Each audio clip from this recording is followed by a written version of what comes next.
즐거운 주의 가정이 될 수 있기를 간절히 소망합니다. 우리 가정 안이 즐거워야 우리가 사회생활과 대인 인간관계 속에서도 우리가 우리의 역할들을 잘 감당할 수 있습니다. 오늘 본문 16절부터 18절까지의 내용을 보면 16절에 보면 가산이 적어도라고 했는데 우리 가정들이 가산이 적은 것이 즐거운 것이거나 아니면 복된 것이거나 그런 가난한 가정으로 살아라 하는 뜻은 아니지 않습니까?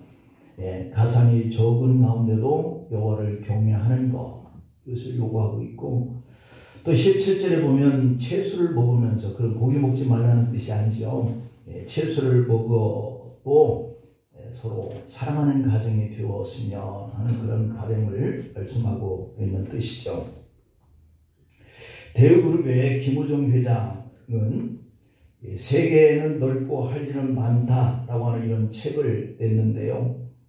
이 책을 통해서 가장 행복한 시절에 대해서 말하고 있습니다. 그는 6.25 당시에 대구에서 피난살이를 했는데요. 아버지는 납치되어서 안 계셨고 형들은 군대에 입대해서 어린 나이 때에 이 어머니와 동생 네 식구의 생계를 해결해야 할 그런 가장이 되었다 그럽니다. 14살 때 광천시장에서 신문팔이를 하면서 가족 식구들이 그것을 통해서 먹고 살았는데요. 하루에 신문 100장을 팔아야 네 식구의 끼니를 해결할 수가 있었다 그럽니다. 집에는 어머니와 2명의 어린 동생이 기다리고 있었던 것이죠. 신문을 다 팔고 밤늦게 돌아가면 어머니와 동생들은 그때까지 식사를 하지 않고 있었다 그러죠. 함께 밥을 먹기 위해서였는데요. 종일토록 고생하고 돌아왔지만 밥상에 네 식구가 마주 앉았을 때 그 밥은 그렇게 맛이 있었고 그때의 기분은 그렇게도 즐거웠었다라고 하는 이야기를 남기고 있어요. 하루에 한 끼만 먹는 건데 그것도 이 김우종 회장이 어렸을 14살 때에 신문 100부를 팔아야 그것을 가지고 그 네 식구가 밥 한 끼를 먹는 그 즐거운 시간이었다는 겁니다. 그런데 날씨가 굳으면 신문 100부를 다 팔지 못하게 됩니다. 다 팔아야 식구들이 굶지 않기 때문에 열심히 팔고 하다 보면 저녁 늦은 시간이나 되어서 돌아오면 어김없이 어머니와 동생들은 기다리다가 지쳐서 잠에 빠져 있었다는 거예요. 이게 밥이 한 그릇밖에 없어서 식구들은 다 같이 모여서 함께 먹으려고 기다리고 있었는데 늦은 시간까지 안 오니까 그 밥을 그대로 놓은 채 다 잠이 들어버렸다라고 하는 상황입니다.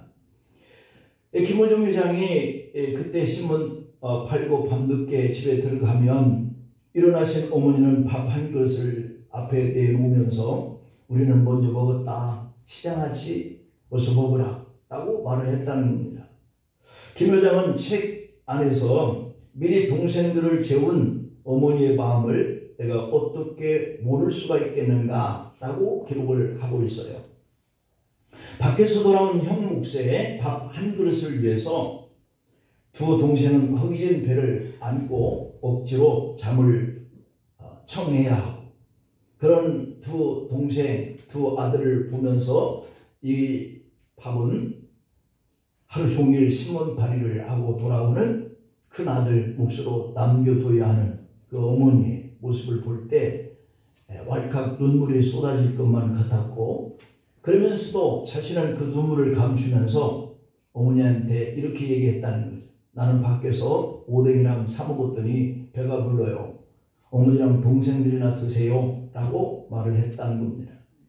이렇듯 자신의 그 어머니를 위한 그러한 그 거짓말, 어머니는 또 아들을 위한 그러한 거짓말, 서로가 지금 거짓말을 하고 있다라고 하는 이 사실을 알고 있었지만 그렇게 말하는 자신의 가슴은 정말 벅찬 감격으로 뜨겁게 이렇게 뭉클거리는 그런 기쁨을 누리게 되었었다라고 하는 이런 말을 남기고 있습니다.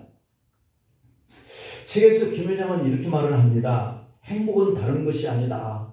무슨 거창한 것도 아니고 무지개처럼 손에 잡지 못할 수 있는 것도 아니다. 지금 생각해보면 내 생애 가운데 그때가 가장 행복했던 때가 아닌가 싶다. 어머니가 나를 위해주고 동생들이 나를 위해주고 또 내가 어머니와 그 동생들을 내 몸보다 더 위해주고 그럴 때 우리는 가난했지만 가장 행복하고 즐거운 가정이었다라고 하는 글을 남기고 있죠. 그분은 지금 세상에 계시지는 않습니다만은 우리의 가족들이 그렇게 행복한 가정을 누리기를 간절히 바라는 의미가 이 책 속에 담겨져 있다라고 볼 수 있습니다. 여러분 이것을 보면 행복이라고 하는 것은 외적인 조건에 달리는 것이 아니라 다 각자 마음 먹기에 달리는 것이 아닌가 하는 생각이 들어요. 비록 우리가 가난하지만 그 가난한 것들을 통해서도 서로가 서로의 마음을 알아주고 위해준다면 행복할 수 있다라고 하는 겁니다. 가족이 아무리 이렇게 많은 것들을 추구하고 또 많이 있어야만 행복하다라고 느껴지는 오늘 이 시대의 이 흐름이라고 하는 것은 우리의 가정들을 행복하게 만들지 못하는 그러한 생각들이 아닌가 하는 이런 생각들을 요즘에 우리는 많이 경험을 하고 있죠. 아무리 외적인 조건이 좋아도 우리의 심령이 평안하지 못하면 가족들 간의 행복한 삶을 만들어갈 수 없는 그러한 반대의 생각을 우리가 또 경험을 하고 있습니다. 그런 거로 행복이라고 하는 것은 우리 마음의 문제인데요. 심령이 평안하냐 그렇지 못하냐 여기에 따라서 행복과 불행도 결정되어지는 것 같아요. 그저 똑같은 일상의 일인데 한 사람의 마음이 짜증나는 일을 겪고 왔으면 그 짜증을 가정 안에서 이렇게 폭발하면 온 식구들이 불편하고 어렵게 되어지고 가정은 행복하지 못하는 그러한 구렁 속에 빠지게 되는 것이죠. 그래서 한 사람만이 행복해야 하는 이런 가정을 지키기 위해서 노력해도 그것은 이루어질 수 없는 것이죠. 심령이 평안한 이러한 삶을 살기를 간절히 축복합니다. 돈으로 집을 살 수는 있어도 가정은 살 수 없다는 말이 있잖아요. 돈으로 침대는 살 수 있어도 행복한 잠자리는 살 수 없다는 말이 있어요. 돈으로 근사한 시간을 보낼 수는 있어도 평온할 수는 없다. 돈으로 동료는 구할 수 있어도 진정한 친구는 얻을 수 없다라고 합니다. 오늘 본문은 즐거운 가정이 되기 위해서 우리에게 무엇이 필요한가 하는 것을 말씀하고 있는 내용이죠. 즐거운 가정이라고 하는 것, 어떻게 이루어져야 하는 것일까? 가족 간에 서로의 역할을 잘 수행해 나갈 때 그 가정은 행복할 수 있는 줄 믿습니다. 비록 가난하게 살지라도 서로 아껴주고 서로 위로하는 마음이 있어야 그 가정이 즐겁게 된다는 것이죠. 그래서 오늘 즐거운 가정이 되려면 우리가 어떤 것들을 다짐할까 하는 몇 가지를 교훈을 생각해 보죠. 그 첫 번째는 오늘 이 본문의 내용 그대로 오늘 16절 말씀에 그렇게 기록하고 있습니다. 가산이 적어도 여호와를 경유하는 것이 크게 부하고 번뇌하는 것보다 낫다 이렇게 얘기를 하고 있습니다. 미국의 자동차 왕으로 불리는 이 헨리 포드가 나이가 들어서 고향에 작은 집을 한 채 지었다고 그래요. 그런데 그 집은 대기업 총수가 살기에는 너무도 작고 아주 평범한 그런 집이었다 그럽니다. 찾아온 사람들이 그 집을 보고 아니 회장님이 이렇게 초라한 집에서 살아야 되겠습니까? 라고 그에 비유 맞추는 사람들이 그런 얘기를 했다는 것이죠.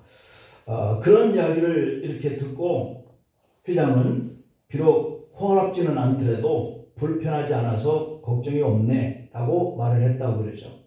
그러자 이 건물이 비록 이렇게 초라하고 보잘것없는 것처럼 평범하게 보인다 할지라도 우리 가정 안에는 예수님의 사랑이 넘친다네 라고 했다는 것이죠.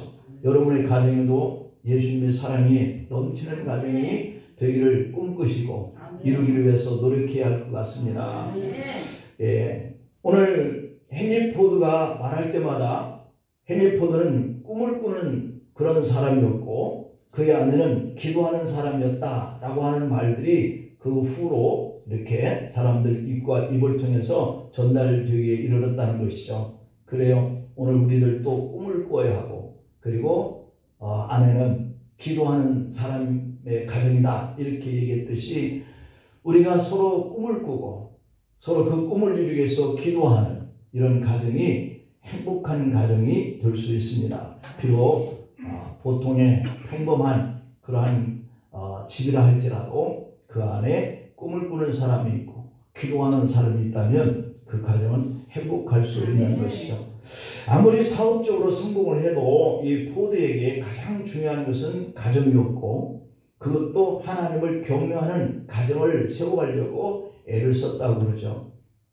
본문 16절에서 말씀하고 있는 것처럼 가산이 적어도 여호와를 경외하는 것이 크게 부하고 번뇌하는 것보다 나으니라. 우리는 역설적으로 그런 생각도 가질 수 있을 거예요. 예, 크게 부하고 여호와를 경외하면 더 복되지 않을까.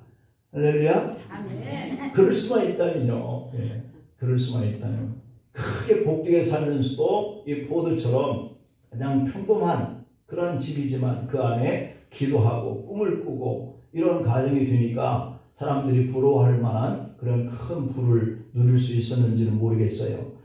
여기서 말씀하고 있는 이 가산이 적어도 여호와를 경외하는 것이라고 하는 이 단어가 뭘 말하느냐면 베아르아트, 두려워하면서 존경하는 이런 뜻이 이 속에 여호와를 경외하는 라고 하는 단어의 경외라고 하는 뜻이에요. 두려워하는 마음을 가지면서도 존경한다 이런 뜻이죠. 그래서 우리가 하나님을 섬기는 믿음의 사람으로서 하나님 앞에 두려워하는 마음이 있으면서도 존경하는 이런 마음을 가지면 이러한 행복한 가정을 세워갈 수 있지 않을까. 잠언서의 기자는 비록 가난하면서도 여호와를 경외하는 삶과 부자를 살면서도 번뇌에 둘러싸인 삶을 비교하고 있는 거거든요.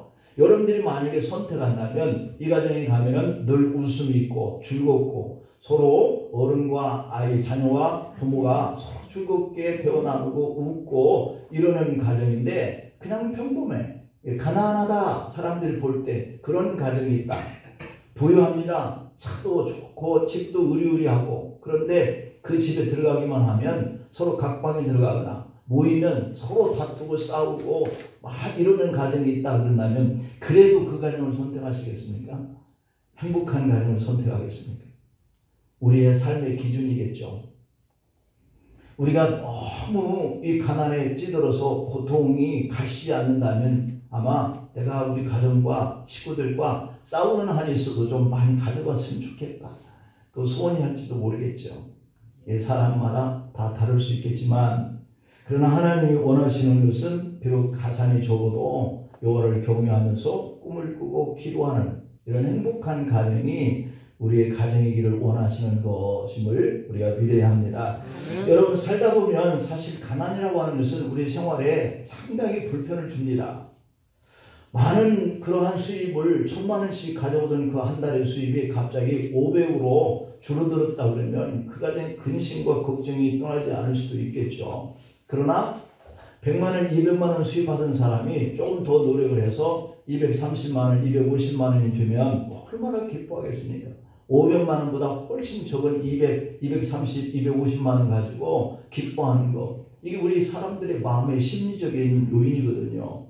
우리가 어떻게 바라보느냐, 어떻게 생각하느냐, 거기에 행복의 기준이 달라진다라고 하는 사실을 우리가 느껴야 하겠어요. 그래서 이 가난은 좀 불편한 것은 사실이지만 가난 때문에 여호와를 경외하라고 하는 이 조건을 충족시키면 부유함 속에 번뇌하고 갈등하는 것보다 훨씬 더 유익하다 그런 뜻입니다. 모두가 다 가난하게 살아라 그래야 하나님을 잘 경외한다 이건 아니잖아요. 모든 즐거움이라고 하는 것은 바로 하나님을 경외하는 것에서부터 나오기 때문에 주님은 그렇게 말씀하고 있죠. 여러분 반드시 확신하고 신뢰해야 할 것은 즐거운 가정이라고 하는 것은 하나님과의 관계 속에서 비롯된다는 겁니다. 재산이 많고 적음보다 하나님을 경외하는 영적 상태가 훨씬 더 중요하다. 이 영적 상태가 좋은 가정은 있는 것과 없는 것 이 차이 속에서 가정에 불화가 생기고 행복하고 그런 요인은 발생하지 않는다라고 하는 거죠. 그래서 우리가 물질에 대한 신앙의 우월성이라고 하는 거 이것을 우리가 분명히 깨달아야 되겠죠. 그러므로 우리가 축적한 이 재산을 유지하는 일에 번뇌하는 가정이 아니라 모든 것을 하나님께 맡기고 또 다른 꿈을 꾸고 함께 기도하는 그런 식구들이 사는 이런 가정에 하나님의 공급하시는 행복이 있는 줄 믿습니다. 그래서 하나님을 잘 경외함으로 여러분의 가정이 항상 즐거워하고 그렇게 행복한 꿈을 꾸고 기도하는 가정이 되기를 축복합니다. 두 번째로는 서로 사랑하여야 한다라고 했어요. 서로 사랑해야 한다. 오늘 이 본문에 17절, 18절 말씀을 보면은 그렇게 표현하고 있습니다.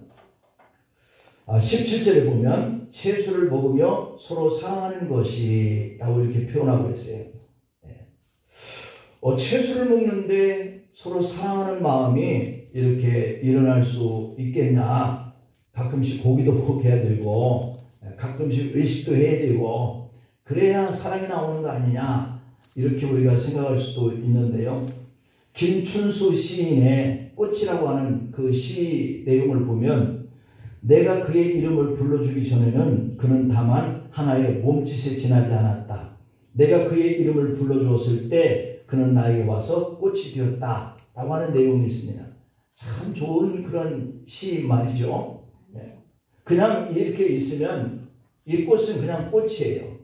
그런데 내가 저기 앉았다가 저 꽃 참 예쁘게 생겼다. 다가와서 이 꽃을 바라보면서 어루만지면서 막 사진도 찍고 이러면 이 꽃은 사랑하는 꽃이 되는 거예요.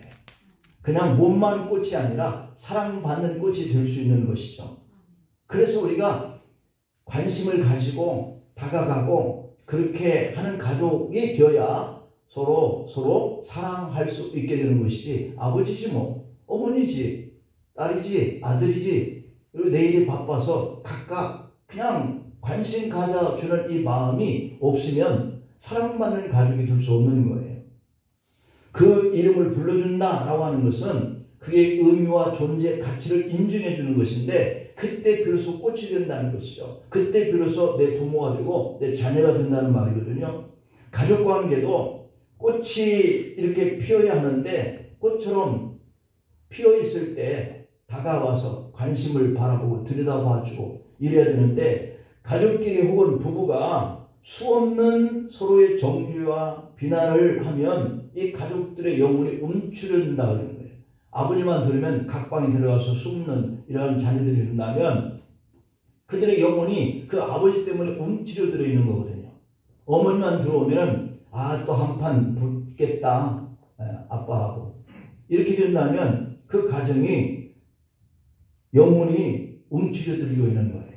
그래서 아버지가 들어와도 반겨서 나와서 아빠 오세요 그러면서 해줄 수 있는 이런 자녀들이 되고 엄마가 와도 같이 다 나와서 다녀오셨느냐고 서로 인사하고 주고받고 하는 이런 것들이 서로 무너지면 그들의 영혼이 무너져 있다 움츠려들었다 라고 하는 것이죠. 그래서 아버지로서 어머니로서 자녀로서의 자존감이 무너져서 가면 살아갈 의욕을 놓친다는 겁니다. 부모는 자녀를 그의 성적이나 그가 하는 일로 바라보지 말아야 된다는 거예요. 부부는 남편을 능력으로 아내를 외적 조건으로 바라보지 말아야 된다는 거예요. 그 아내는 하나님의 형상을 바라보면서 하나님이 사랑하는 것처럼 그저 아내니까 사랑하고 남편이니까 사랑하고 자녀니까 사랑하고 부모니까 존경하고 이런 것들이 있을 때 서로의 허물이 있어도 덮어주고 존귀하게 인정해 준다라고 하는 것이거든요. 아픔을 겪더라도 서로 사랑해야 하고 그래서 자존감을 높여주면서 산다면 피차의 아름다운 인생이 될 수 있다는 거예요. 이론적으로 우리가 이런 것을 아는데 우리 일상에 들어가 보면 왜 이렇게 안 되는지 그렇죠. 이게 너무 아쉬운 거예요. 우리가 살면서. 그러므로 가족이라고 하는 것은 그냥 사랑해야 할 대상이다. 우리가 그렇게 생각해야 되나?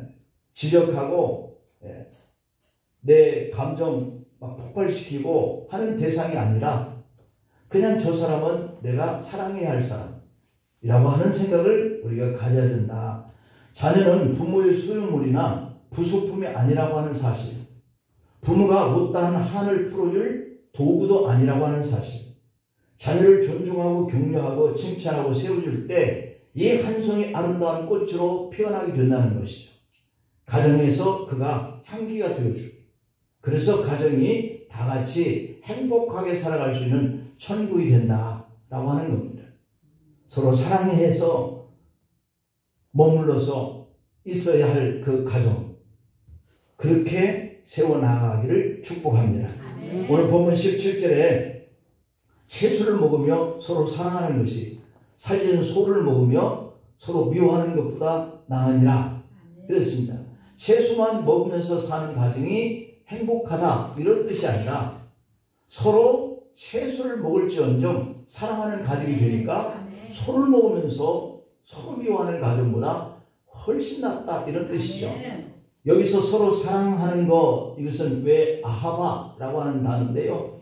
이 단어의 뜻은 서로 아끼며 돌본다 라고 하는 것이 사랑이 가지고 있는 단어의 의미입니다. 아끼고 서로 돌본다 라고 하는 것이죠. 그러니까 가난하게 살면서도 서로 사랑하는 것과 살찐 소를 먹으면서도 서로 미워하는 것을 비교하고 있는 겁니다. 인간의 행복은 물질의 소유 여부에 있지 않다라고 하는 그런 뜻이죠. 외형적인 부여보다 가족끼리 서로 사랑하는 것이 훨씬 더 즐거운 가정이다 라고 하는 뜻입니다. 가정의 행복이라고 하는 것은 사랑의 기초로 세워질 때 세워진다는 거예요. 값비싼 고기를 먹으면서 서로 미워하는 것보다 평범한 채소만 먹는데도 그 가정이 서로 사랑하기 때문에 즐겁게 살아가는 모습이죠. 이것이 바로 물질에 대한 사랑의 우월성을 말하고 가족끼리 사랑의 중요성을 강조하는 이유이기도 할 겁니다. 가정은 서로 사랑하면서 아껴줄 때 비로소 행복하게 될 줄로 믿습니다. 가난하게 살아도 서로 아껴주십시다.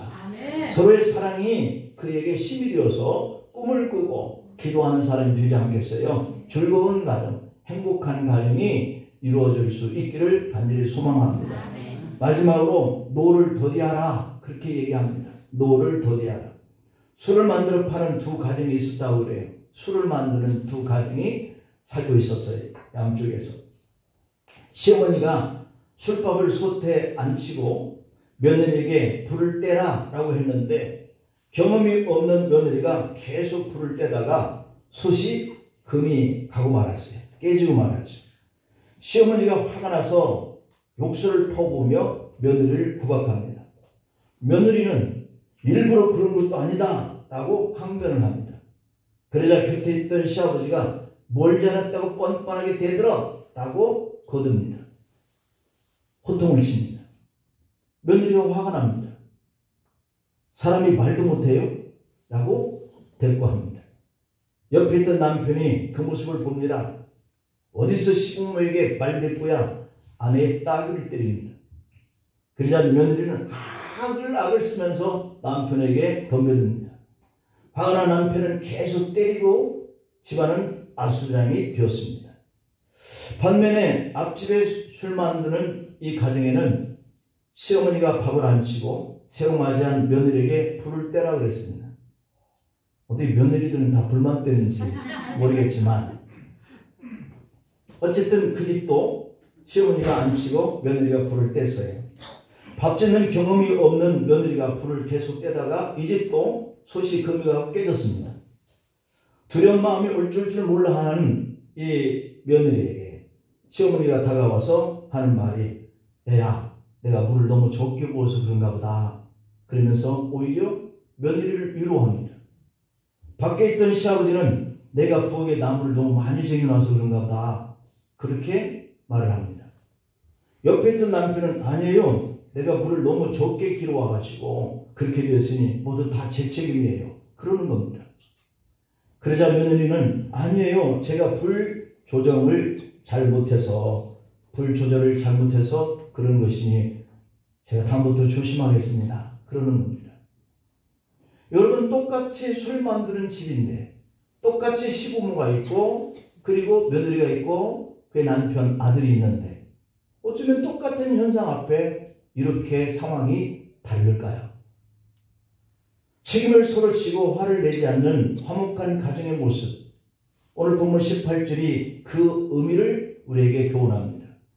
분을 쉽게 내는 자는 다툼을 일으켜도 노하기를 더디하는 자는 시비를 그치게 하느니라. 여기서 더디하는 이 단어는 레이크라고 하는 단어입니다. 왜 레이크? 화를 내는 것을 억제하다 하는 뜻이거든요. 우리는 화를 내는 것을 자꾸 억제하는 것을 배워야 할 줄 믿습니다. 분노를 쉽게 내는 자와 노하기를 더디하는 자를 오늘 본문에서 비교하고 있는 거예요. 분을 쉽게 내면 다툼이 일어나요. 완전히 이 첫 번째 술집, 술 만드는 그 집은 풍지박산이 드는 거잖아요. 모두가 다 며느리를 공격합니다. 자, 가장 약한 자잖아요. 분을 내면서 화를 내면서 며느리를 공격하니까 이렇게 풍지박산이 되어지는 가정이 되는 거죠. 만약에 이후에 계속해서 더 연결된 이야기가 있다면 며느리는 아마 집 뛰쳐나가지 않을까. 남편은 그런 며느리이고 이혼하자고 그러지 않을까. 시아버지, 시어머니는 그런 며느리 소용없다. 그리고 이혼을 부추기지 않을까. 이런 가정이 되면 우리가 원하는 가정이 아니지 않겠어요. 그래서 이 분, 이 노라고 하는 것을 억제할수록 이 두 번째 술 만드는 집이 된다는 거예요. 왜 그 시어머니인들, 시아버지인들 화가 나겠어요? 불 좀 떼라 그랬더니 불이 얼마만큼 그 나무를 집어넣어야 이게 될지 안 될지 어른으로서 그거 하나 몰라가지고 화력을 그렇게 계속 나무를 집어넣으니 솥이 깨지지. 그런 생각을 부모님들 안 하겠어요? 그렇지만 그걸 이해하잖아요. 참는 것이죠. 수많은 갈등과 싸움이라고 하는 것은 조급한 성냄과 참지 못하는 분노에 있다. 화를 쉽게 내지 않으면서 유순한 말을 할 때 그가 화해가 이루어지고 그 가정이 행복해질 줄로 믿습니다. 분노를 더디하여 다툼을 멈추게 하는 말이 나오도록 우리가 이것도 연습해야 됩니다. 우리가 신앙도 하나님을 믿는 것도 연습이거든요. 어렸을 때 우리 아이, 저 조그마한 아이가 교회 돌아다니는데 귀가 열렸으니까 아, 교회라고 하는 것은 이런 건가 보다 하고 배우면서 잘하잖아요. 저 아이에게 지금 저와 같은 믿음을 요구한다면 되겠습니까? 안 되잖아요. 그래서 신앙도 믿음 생활도 자꾸 연습이에요. 연습. 그러면서 그가 하나님을 만나게 될 때가 올 수 있을 줄 믿습니다. 그런 것처럼 이 분노 조절도 화를 내는 것도 자꾸 참는 걸 연습해요. 서로의 말이 분노를 일으키는 도구가 아니라 평안을 만들어내는 그런 도구가 될 때 즐거운 가정이 될 수 있기 때문이에요. 즐거운 가정은 자기와의 관계 속에서 노를 더디하며 절제할 때 이루어집니다. 여러분, 콩가루 집안이라고 하는 말 들어봤죠?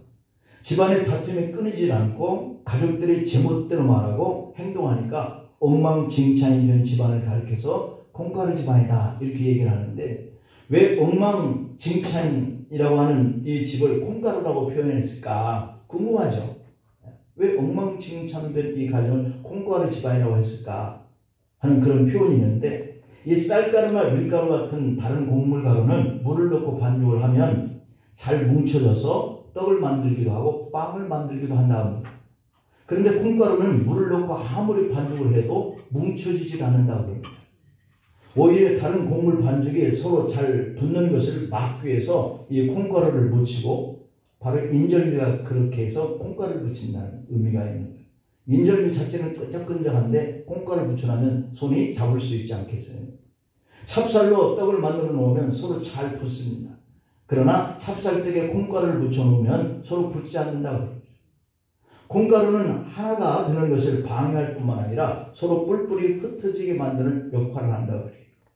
가족이 하나가 되지 못하고 서로 제멋대로 사는 집을 그래서 콩가루 집안이다 하는 그런 이야기를 하게 되었다는 거예요. 콩가루 집안. 가족들 간에 서로에게 불평과 원망으로 가득 차 있어서 늘 다툼의 소리가 끊이지 않는다 그래요. 여러분, 가정의 주일, 이제 5월달 가정의 달도 오늘로써 마지막이 됩니다. 그러나 여러분의 가정이 5월 가정의 달을 지나도 항상 행복하고 즐거운 가정이 되기를 바라요. 세상의 가정들이 법적으로만 그런 부부일 뿐이지, 부모와 자식일 뿐이지, 사랑도 애정도 대화도 없이 제각각의 인생을 살기도 합니다. 저마다 먹고 살기 바쁘다라고 하는 그 이유 하나 때문에 가정을 돌보지 않고 돈과 성공에만 매달려 사는 가정들이 많다고 그래요. 여러분, 가정의 행복을 물질에 의해서 좌우된다고 생각하지 않기를 바랍니다. 부디 우리 모두의 가정이 즐거운 가정, 행복한 가정, 그렇게 살아갈 수 있기를 간절히 축원합니다. 기도하십니다.